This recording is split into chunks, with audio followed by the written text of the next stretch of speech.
Olá pessoal, Janaína Dia. Nós estamos aqui no episódio número 4 do Dr. In Loco, parte número 3, com o Dr. Diogo, desvendando todas as particularidades da homeopatia e os assuntos relacionados que vocês nos encaminharam através dos questionamentos, não é mesmo, Dr. Diogo? Estamos aqui para responder, né? Vamos lá, pagando os mitos, né? Exatamente. Questão número 5. Como tem sido realizado ações de esclarecimento da população sobre os benefícios de se procurar um médico homeopata, doutor? Olha, algo que a gente faz com grande frequência é não combater aquele que vem tentando falar as suas verdades com relação à homeopatia, vamos pensar assim, né? As deles, né? Sim, sim. Então, esse ataque é muito comum.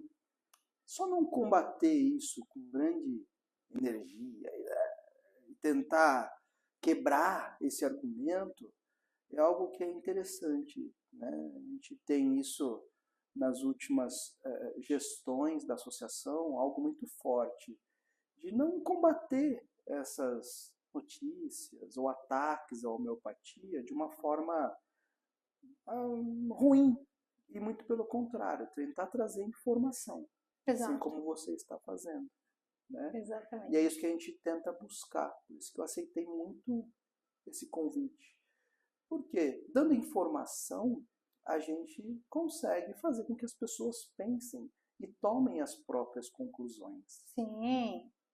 Hoje a gente vive um mundo de informações prontas, informações muitas vezes falsas, conclusões imediatas de assuntos que grande parte das vezes são de conhecimento zero por quem está falando, né? É fato. É natural que as pessoas procurem hoje a informação de uma maneira muito mais rápida do que a gente conheceu antigamente.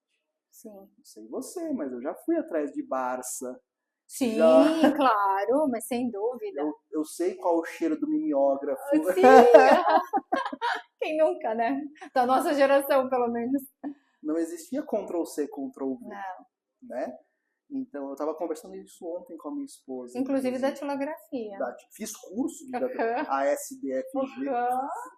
E com a irmã Bárbara, aí se você errar, se volta tudo. Revela a idade essas coisas. Não, né? não, mas vamos lá. Inclusive, eu estava falando com a minha esposa sobre esse assunto ontem. É muito mais tentador para uma criança. Pensa, no mundo hoje, que você tem uma porta para o conhecimento nas suas mãos. No celular. Uhum. Você consegue saber sobre física quântica. Sim. Você consegue ler sobre qualquer assunto que você queira na palma da tua mão.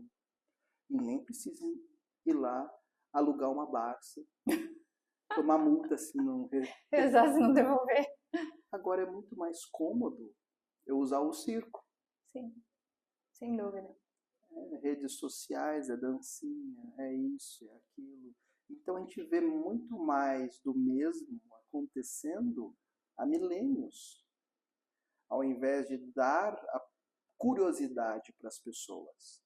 E o que a gente faz aqui é despertar a curiosidade. Sim, sem dúvida. É fazer com que a pessoa às vezes escute palavras que ela nunca escutou na vida e tenha interesse de pegar o telefone e procurar essas palavras. Holístico, integral, homeopatia, alopatia, Flexner, história da medicina, saúde integral. Né? Então, despertar a curiosidade é muito mais interessante que eu também tentar jogar as minhas verdades rápidas e agressivas para combater um outro qualquer. E buscar a fonte da informação. Exatamente. Como eu falei, hoje em dia só fala que não existe estudos que comprovem a eficácia da homeopatia quem é preguiçoso. Porque se você pegar agora e digitar no Google em artigos científicos, você vai encontrar, inclusive, uma plataforma só para homeopatia à disposição de toda e qualquer pessoa. Sim. Tá? Então, os benefícios são diversos. Porque eu estou observando agora você como um todo, e não só um pedacinho de você, para tirar as minhas e nossas conclusões.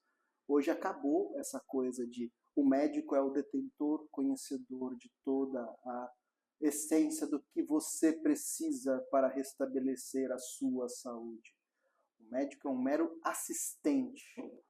Você vai ou não vai respeitar o que ele falou? Sim.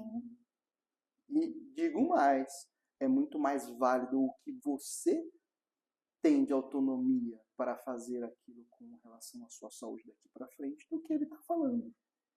É isso que as pessoas estão percebendo. As atitudes. As atitudes. Eu vou continuar numa situação robotizada, onde você é apenas um número. O legal é que as pessoas não acreditam mais nas verdades prontas. Exatamente. Entendeu? E essa coisa da medicina antiga, mais moderna, que eu digo, né? Que se tem hoje no currículo médico, tem menos de um século, vamos pensar assim, tem um pouquinho mais de um século. E o que se conhece sobre medicina é muito mais do que isso. Né? Então, as pessoas só estão percebendo que isso é limitado. Sim. É um conhecimento técnico que joga só, você bem, infelizmente é real. Muito que se tem de conhecimento em saúde hoje em dia, você pode facilmente substituir por uma inteligência artificial. Sem dúvida. Sem dúvida. Por isso que fica cada vez mais robotizado e não humanizado. Eu dou palavras, dor, intensidade, isso e aquilo, diagnóstico, tratamento. Ponto. Tá bom, tá ali a receita, pronto. 1 mais 1 é 2. Uhum. Na medicina, 1 mais 1 nunca é 2. Nunca vai ser. Até porque a intensidade, como eu estava comentando, intensidade de dor, intensidade de sentimento, e o que eu vejo que mais interessante, inclusive um dos pontos principais para mim, essa conversa com o Dr. Diogo, é buscar a essência e a origem efetiva daquela dor, daquela doença, né, doutor? Exatamente. Mas vamos lá, continuando. E agora, doutor? Questão número 6. Sistema endocannabinoide e a homeopatia e o uso delas. Como que tratamos? E é algo tão querido por nós aqui da Inloco. Então, eu costumo dizer, já que eu sou aquele estranho, né, que gosta de tudo que é diferente, e já sou combatido por ser médico de família, homeopata, vamos fazer psicanálise também? Vamos, né? A cannabis entrou na minha vida quando eu comecei a perceber que no atendimento domiciliar a algumas crianças, desde 2018 mais ou menos, eu percebi aquela criançada que tomava 3, 4 medicações diferentes para tentar controlar a epilepsia, com poucas gotinhas, conseguia se livrar de todas essas medicações de um dia para o outro. Fantástico, né, doutor? Eu falei, meu Deus do céu, e é uma plantinha. A gente sabe o mito que existe e tudo mais, né? A gente tem uma questão, uma pressão social, uma pressão cultural muito grande com relação a cannabis, e obviamente, estranho que sou, me chamou a atenção, e por que não começar a conhecer um pouco mais sobre isso? E comecei, inclusive, já com pouco tempo, prescrever, porque não existia para mim nenhum segredo naquilo. Sim. Né? E aprendendo um pouco sobre a cannabis medicinal, você já começa a entender que é uma substância sem riscos. Eu costumo dizer para os pacientes que vêm com medo, eu falo assim, eu fico com muito mais medo de te prescrever um simples paracetamol do que prescrever cannabis para você. Sim. De te colocar em risco. Porque os efeitos colaterais e os efeitos adversos do paracetamol provavelmente podem ser mais graves do que o efeito que um extrato de cannabis pode lhe trazer. Então, é uma prescrição sem riscos, uma prescrição fácil, que as pessoas têm muito medo ainda de prescrição, por conta de questões diversas ainda, tá? E com soluções já documentadas, já estudadas e há bastante tempo já com estudos científicos comprovando a sua eficácia, e que obviamente ainda vão demorar um certo tempo para cair realmente no desejo, no gosto do tratamento. Por quê? Porque a cannabis também tem suas particularidades com relação ao atendimento integral do paciente. Sim. E também é uma medicação que você não consegue dar miligramas por quilo peso dia para o tratamento de uma doença. Essa é a dificuldade de muitos colegas também. Porque não existe um protocolo específico para o tratamento da doença X com cannabis medicinal. Porque cada pessoa é uma pessoa completamente diferente da outra. Cada pessoa tem um sistema endocannabinoide diferente do outro. Cada pessoa tem a sua sensibilidade específica a uma substância ou outra, também completamente diferente do outro. Então, eu tenho pacientes que eu preciso usar, por exemplo, 20 gotas dia, e eu tenho paciente, uma colega advogada, que ela tem uma gota como necessário para o dia. E tá ótimo. Elon Musk usa 30, segundo informações. E Para aí, mim, tá tudo bem. é um absurdo isso, como médico É alopata que sou, vão pensar assim, eu não ter um protocolo Sim, específico para dizer como é que eu trato a doença dessa pessoa. sim.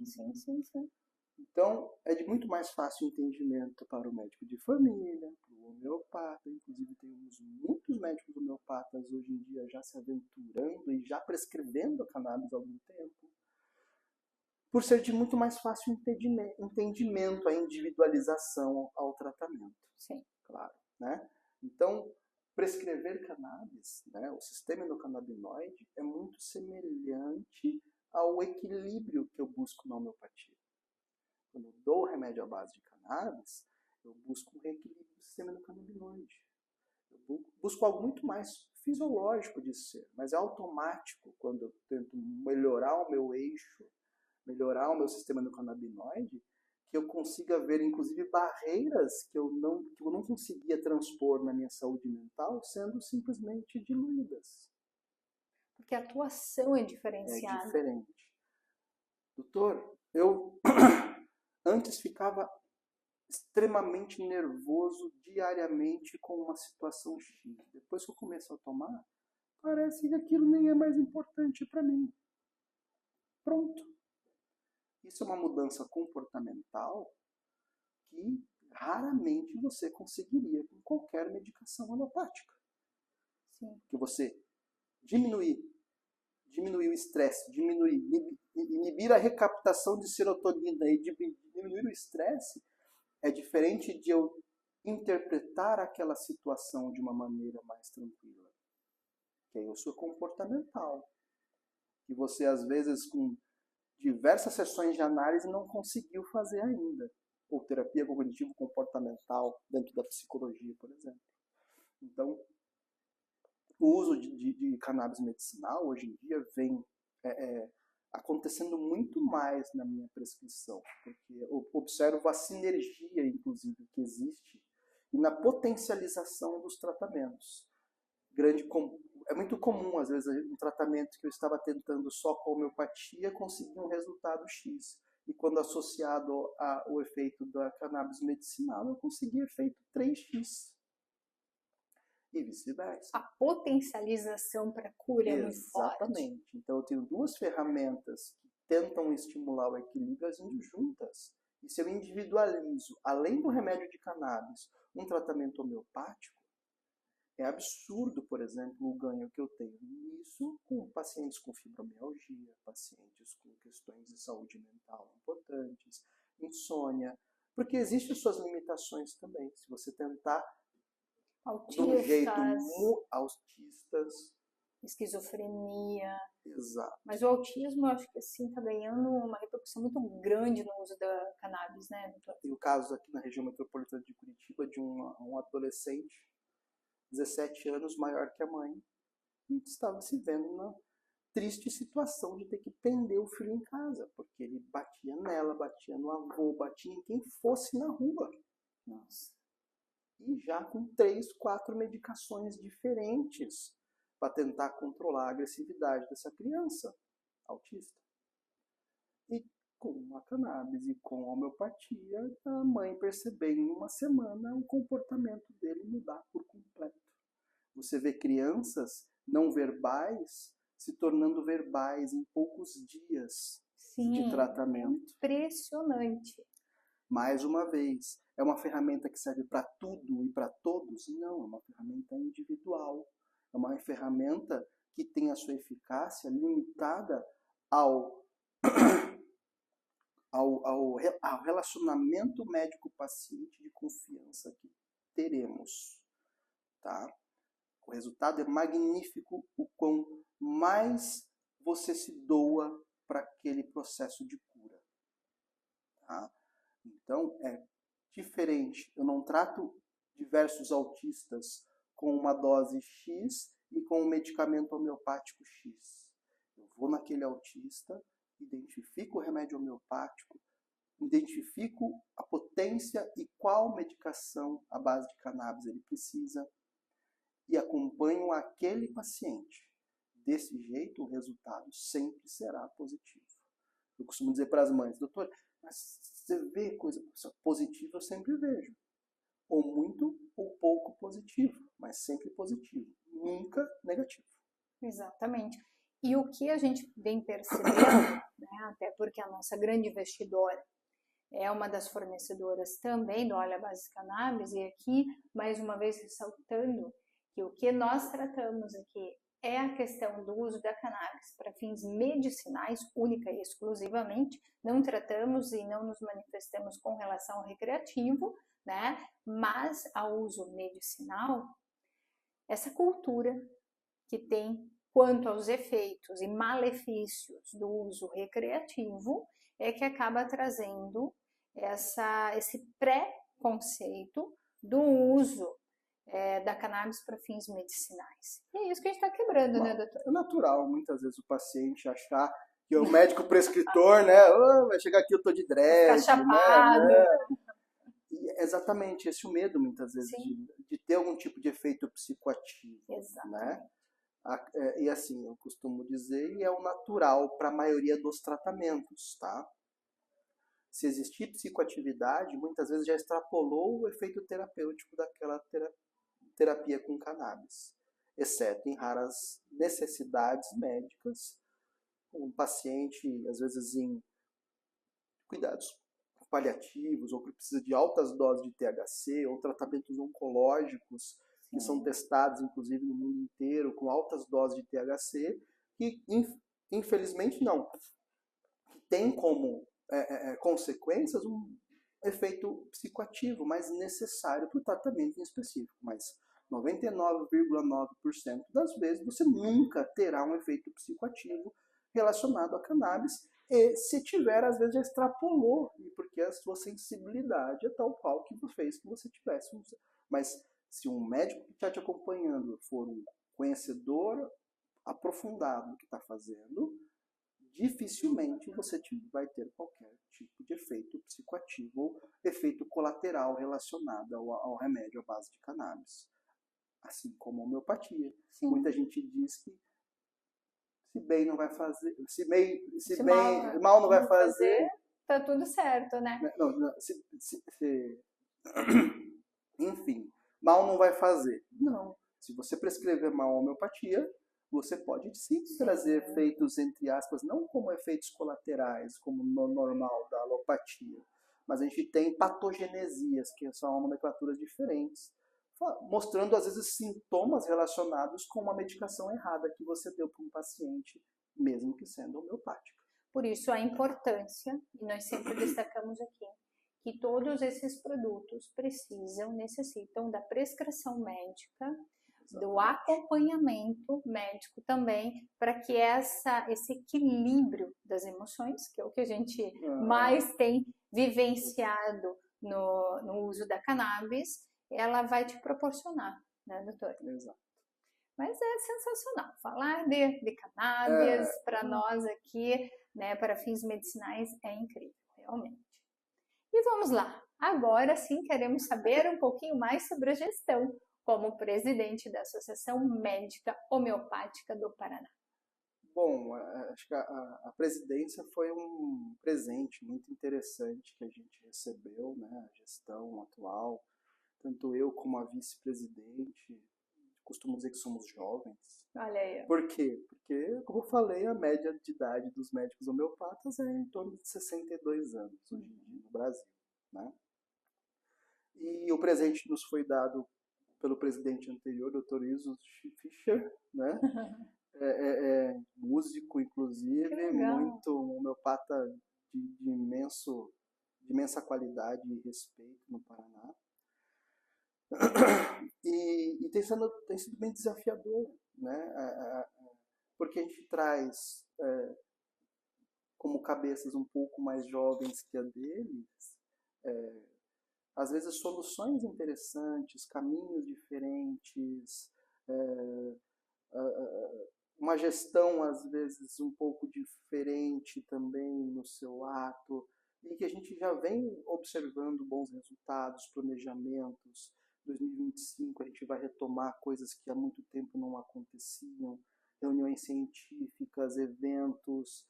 Então a gente está trazendo para o ambiente de conhecimento do público médico, do público leigo, muito sobre homeopatia. Sim. Restabelecer esse vínculo entre os colegas homeopatas, né? Relato de casos, reuniões, ou seja, reunir todos esses colegas e trazer uma continuidade do avanço científico dentro da homeopatia. Então, está sendo bem desafiador. Inclusive, a gente vai fazer um evento que há muito tempo não se fazia. Então, ou seja, em pouco tempo a gente já conseguiu trazer uma dinâmica um pouco diferente. Obviamente que já vinha sendo conquistado nas últimas 4 gestões, mas que hoje em dia culminaram numa diretoria um pouco mais jovem do que a diretoria anterior. E, obviamente, com os diretores antigos, continuando dando para a gente aquele suporte extremamente necessário, com a experiência Sim. que todo homeopata só vai ter com relação ao tempo de carreira que existe, né? Então, é a união dos mais experientes com um público jovem mais sem muitos pudores, vamos pensar assim. Mais diferenciado. Mas que consegue, às vezes, tomar uma atitude de uma forma menos pensada, vamos pensar assim, né? Então, é como se uma geração mais experiente se rendendo ao que o adolescente está falando, vamos pensar assim. Que também tem seus pormenores positivos, né? Que é aquela coisa do vamos fazer, vamos. Vai acontecer. Vai acontecer, então vai dar certo. Então, pega a experiência daqueles que já deixaram e vamos fazer o negócio acontecer. Exatamente. Muito então, legal. É bem interessante o que está acontecendo e acho que daqui para frente será muito mais interessante ainda. Eu acho que no Brasil, eu acho que a única, não tenho certeza desse dado, mas a única diretoria que a gente tem assim com cargos importantes mais jovens, vamos pensar assim. Legal. Já parabenizando então a toda a diretoria, os atos já praticados e aqueles que ainda estão por vir.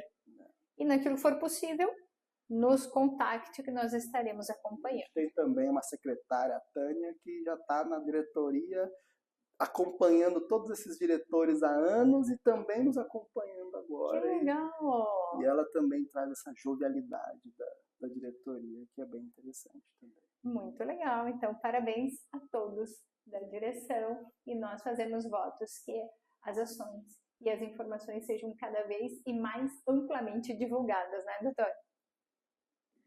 Agora, o impacto do cenário da homeopatia no contexto das estruturas de SUS e ambientes hospitalares.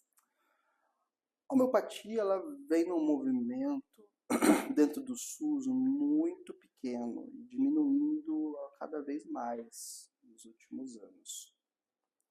Pela história que eu disse também, inclusive, com relação ao tempo de consulta, com relação, inclusive, à parte de gestão em saúde, a quantidade de editais muito menores que existem hoje, a terceirização do setor, muitas vezes, né?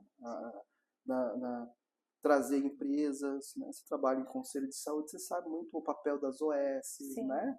Então a gente tem, o que eu não acho ruim, jovem, entre aspas, que sou, vamos pensar assim, tá? Então é um peso muito menor da máquina estatal, né? É uma responsabilização, é uma transferência de responsabilidades que eu acho que tem que ser importante, a ampla concorrência, né?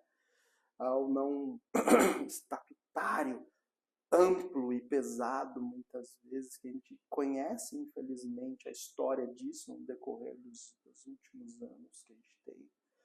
E vem acontecendo, inclusive, disputas interessantes entre essas empresas e tudo mais, e acontecendo um remodelamento interessante da saúde no Brasil. Né? E o médico homeopata vem sendo, vamos pensar assim, diminuindo o peso de responsabilidade em saúde pública. Tá? Por conta desse tipo de mudanças de paradigmas e que realmente, acredito eu, que muito em breve o médico homeopata vai se adaptar a um novo modelo. Sim. Né, de saúde estatal, né, o SUS, e logo a gente vai ser inserido novamente com novos projetos mais modernos, né, e de, infelizmente, a gente não acreditar que eu vou ter um concurso público aberto para um médico homeopata com tantas horas e que pode até abrir, mas infelizmente a gente não vai ter colega interessado nesse cargo, porque a gente não sabe o quão a gente vai ter de ganho em saúde para aquela população se eu atuar minimamente, pontualmente, em pouco tempo. Né? Não atrai não pelo custo, pelo recebimento, mas não atrai pelo que eu vou conseguir fazer em tão pouco tempo de consulta, pontualmente para aquela população. Resultado. Qual o resultado que eu vou ter? Isso também pode atrapalhar, inclusive, o processo de credibilidade da especialidade. Sim, sem se eu dúvida. atuar num lugar onde eu não vou conseguir resultados perfeitos. Em relação a questões... Onde o homeopata está? O homeopata está no consultório, o homeopata está numa UTI. Eu tenho hoje em dia, inclusive, trabalho científico saindo com colegas homeopatas atuando em ambiente de UTI. Olha que interessante. Homeopatia. Câncer. Existem hospitais onde a homeopatia é utilizada com exclusividade, que tratam de câncer da Índia. Então, eu tenho hospitais oncológicos onde somente médicos homeopatas atuam na Índia. Eu tenho ambientes diversos homeopatas atuando. Então, como eu falei, às vezes o médico homeopata, depois de anos de formação e de prática e tudo mais, vai procurar homeopatia. Então, a gente tem homeopatas em todas as especialidades médicas e também homeopatas que saíram da faculdade e já fizeram homeopatia. Sim. Mas ainda a maioria tem uma formação e também a homeopatia depois de alguns anos de experiência. Então, muito legal, vai se expandindo ali gradativamente também, né, doutor? E a nossa nona pergunta, qual o número de homeopatas no estado do Paraná e a presença em cidades do interior? Olha, no Paraná, como eu comentei, hoje a gente tem em torno de 3 mil homeopatas no Brasil. Nossa. E essa proporção no Paraná, ela é muito grande, assim como em São Paulo. No Paraná, pela presença do nosso querido Gamarra, que foi o fundador da Escola de Homeopatia de Curitiba, Javier Gamarra. Ele fez parte da história da homeopatia no Brasil. Né? E trouxe para Curitiba uma das primeiras escolas de homeopatia do Brasil também. Então, uma proporção muito grande desses homeopatas estão no Paraná, presentes na capital, no interior, muito forte em Londrina, Maringá. Então, esse número exato eu não consigo te dizer, porque hoje, como eu falei, está crescendo até o número de jovens procurando a homeopatia. Tá? E o número de homeopatas, pelo censo do CFM, por exemplo, diz respeito àqueles que prestaram a prova de título ao final do curso e realmente possuem o título de especialista em homeopatia. Mas tem muitos também que fizeram a formação em homeopatia acabaram, às vezes, por não prestando a prova de título, ou por conta de já terem outras especialidades, terem o conhecimento, a especialização em homeopatia com um peso muito grande, mas com a não necessidade do título. Então, a gente tem muitos, provavelmente muito mais do que a quantidade estimada pelo CFM em números. A gente tem hoje, como associação, poucos associados. A gente tem, em média, 70 associados todos os anos. E nosso objetivo é transformar isso cada vez mais, trazendo vantagens para esses associados. E cada vez mais o homeopata perceber que esse despertar associativo vai lhe trazer vantagens de conhecimento, de representatividade daqui para frente. Porque é algo que a gente está retomando também, aos pouquinhos. Tá? Então, esses censos trazem informações para a gente muito pequenas. E o que eu falo é de acordo com dados que a gente tem técnicos, às vezes, oferecidos para a gente de acordo com o CRM, de acordo com o CFM, né, os registros, né, de qualificação que a gente vê da especialidade ali. Mas a gente tem isso como estimado muito maior. Que legal. E já aproveitando, então, essa fala final nossa aqui, poderia indicar alguns assuntos que nós podemos abordar ali nos próximos podcasts? Nossa, então, claro que a homeopatia, a medicina de família, a cannabis, a psicanálise, elas se relacionam muito e a cannabis se relaciona demais com todas as especialidades médicas, né? E a gente vê cada vez mais os médicos se interessando pela prescrição em cannabis. Sim, sim. Então, eu acharia bem interessante, quem sabe, né, a gente vê até profissionais, não médicos, falando também sobre o assunto. Né? Como é que é a atuação do farmacêutico? Exato. Dentro da cannabis? Como é que é a atuação hoje em dia de um navegador, de um enfermeiro que já está trabalhando na linha de frente com a cannabis? Psicólogo. O psicólogo. Eu tenho muitos pacientes que vêm por indicação de psicólogos. Olha aí. Que, passei ali e tal, e às vezes nem conhecia o meu trabalho e, olha, você procura cannabis, porque eu tive um paciente ou outro que teve essa experiência e melhorou muito. E eu costumo dizer para os pacientes que se você passar pelo tratamento com cannabis, a tua próxima sessão em psicologia provavelmente será muito diferente das que você já teve. Sim. Porque despertou, às vezes, ou tirou barreiras que você não conseguia se desvencilhar com a ajuda do sistema endocannabinoide mais equilibrado. Então, eu acho que seria interessante. Muito interessante, até porque, doutor, nós podemos aproveitar a situação em que, inclusive, o próprio STJ reconhece a importância, né, de se colocar mais regulamentação, mas dar a possibilidade, inclusive, de fabricação, de cultivo por empresas, que no Brasil a Anvisa está aí prestes a regulamentar, e nós podemos trazer essas informações tão preciosas do uso da cannabis para fins medicinais, os resultados, né, as conquistas para a cura que vêm sido atingidas.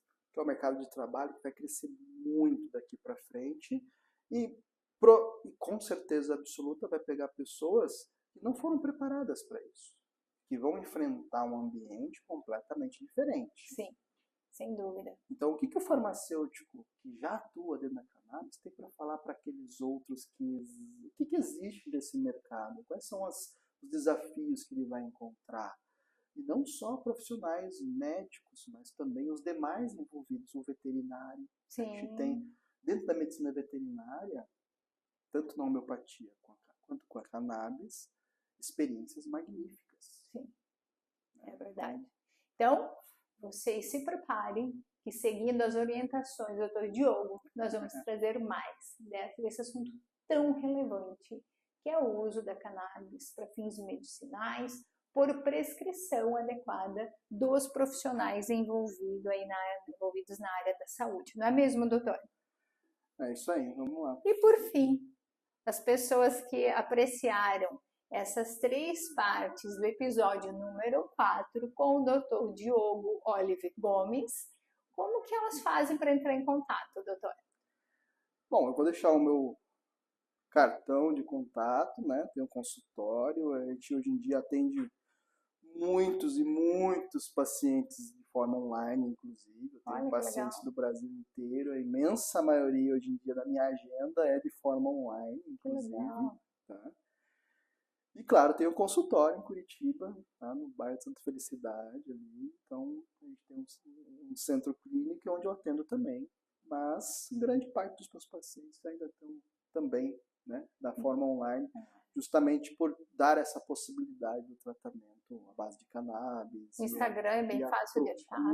Instagram também. Eu sou daquele cara não fotogênico, como a gente já... Não sou um cara muito presente em redes sociais, assim. Não. Eu só tenho uma cabeça um pouco mais... reservada. Deveria me aventurar mais nesse âmbito, mas eu ainda sou um pouco tímido e não consigo muito me vender, vou pensar assim, com relação às redes sociais, mas eu tenho conteúdos que foram interessantes, como esse e outras conversas que a gente teve com relação ao conhecimento aprofundado e sincero e despretensioso com relação à saúde das pessoas, né? É isso, eu não trago conhecimento com o objetivo de atrair dinheiro. Sim. Eu trago conhecimento com o objetivo de despertar curiosidade e informação às pessoas. Então, não vai me ver fazendo dancinha ou apontando o dedinho e não vou me divulgar como o conhecedor mega especialista em tal coisa que eu não sou e estou longe de ser. Acho que toda e qualquer pessoa, o conhecimento é infinito, vamos pensar assim, você nunca vai saber tudo. Eu quero já aproveitar então para agradecer imensamente. Eu que agradeço. Por ter tirado esse tempinho tão precioso da sua agenda, dizer que a Inloco está sempre à disposição, que o conteúdo que o senhor tem, né, para trazer para nós é algo muito precioso, por isso que sempre que tiver um assunto relevante, nos traga, que nós vamos fazer essa divulgação, parabenizar a atuação profissional, parabenizar a família, que é sempre a base de tudo para a gente, e dizer que é uma honra estar aqui como presidente de uma associação tão valiosa para a sociedade, que vai nos ajudar a transmitir informações e compartilhar experiências. Doutor, muito obrigada. Obrigado a vocês, da Inloco também, parabenizar o trabalho magnífico que vocês estão fazendo. Muito obrigada. Pessoal, assim nós encerramos, né, o episódio número 4 da Dr. Inloco. Acompanhe, compartilhe, deixe as suas informações e comentários também. Até a próxima!